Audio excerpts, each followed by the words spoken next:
एक बार की बात है, एक बहुत घना जंगल था। उस जंगल में एक बहुत बड़ा पेड़ था।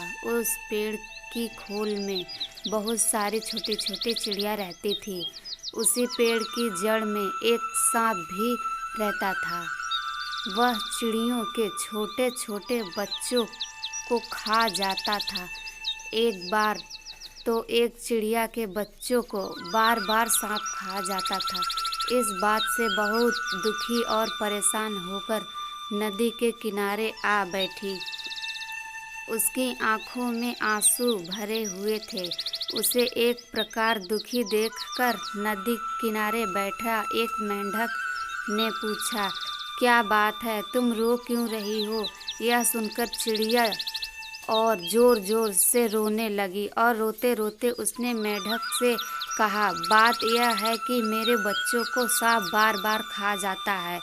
कुछ उपाय भी नहीं सूझता कि किस तरह से इस सांप का नाश किया जाए।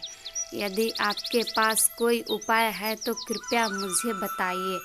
मेंढक ने चिड़िया को एक अच्छे दोस्त की तरह एक बहुत अच्छी योजना बताते हुए कहा, तुम एक काम करो, मांस के कुछ टुकड़े लेकर नेवले के बिल के सामने डाल दो। इसके बाद छोटे छोटे टुकड़े उसके बिल से शुरू करके सांप के बिल तक बिखेर दो। नेवला उन टुकड़ों को खाता खाता सांप के बिल तक आ जाएगा और वह सांप को भी देखकर उसे मार डालेगा। चिड़िया ने मेंढक की बात मान ली और उसके कहे अनुसार ही किया। नेवले ने सांप को तो खा लिया, किंतु सांप के बाद उस वृक्ष पर रहने वाली चिड़ियों को भी खा डाला।